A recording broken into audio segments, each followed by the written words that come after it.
Alhamdulillah, vassalatu vassalamu ala rasulillah. Olimlarimizning aytgan bir nasihatini aytib o'tamiz.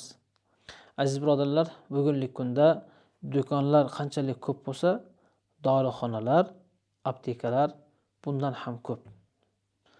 Ya'ni dori sotishlik, sotib olishlik, dori chiqarishlik xuddi bizni kunumlik iste'mol qiladigan narsaga aylanib qolyapti. Chunki ummatning orasida kasallar ko'p. Aziz birodar, o'sha kasalni paydo qiladigan narsa bor ekan. U narsa Alloh subhanahu va taoloning hukmlariga itoat qilmaslik. Ya'ni insonni hayotida ikki xil gunohlar, ikki xil holat bo'ladi. Ya'ni ba'zi bir gunohlar bor, u gunohlar insonni to'g'ri rizqini kamayishiga yoki ba'zi bir narsalarga bir dunyoviy va oxiratda azoblanishiga yoki sinovlarga mubtalo bo'lishligiga sabab bo'lsa, ba'zi bir gunohlar, ba'zi bir insonning ichidagi kasalliklar, ruhoniy kasalliklar bor. O'sha ruhoniy kasalliklar, gunohlar jismoniy kasallikni ham paydo qilar ekan. Masalan, hasad.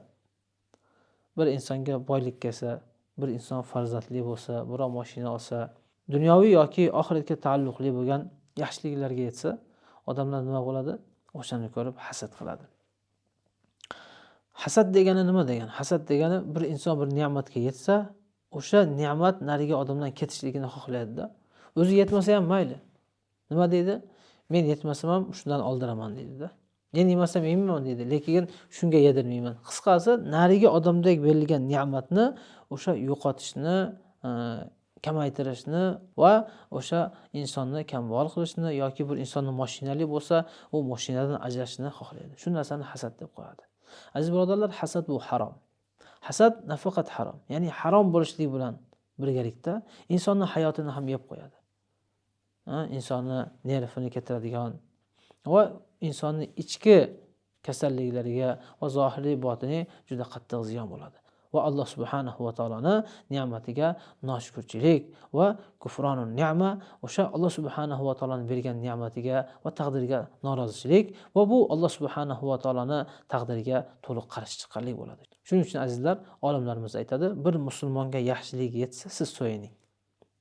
Do'stingiz, qo'shningiz, aka-ukangiz, birodarlardan, yaqinlardan, bir qo'shnilardan, qarindoshlardan biror bir yaxshilik yetsa, mashaalloh, xursand bo'laylik. Bir inson bir maqomga yetgan bo'lsa, o'sha insonni ko'taraylik.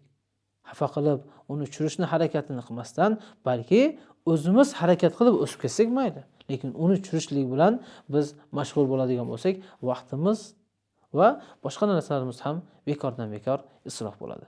Shuning uchun azizlar, hasad yoki bundan boshqa bug'uz, yomon ko'rishlik, adovat, birov bilan dushman bo'lishlik, bularning barchasi insonni, ya'ni botiniy bu gunoh ham va insonni kasalliklarga olib borar ekan.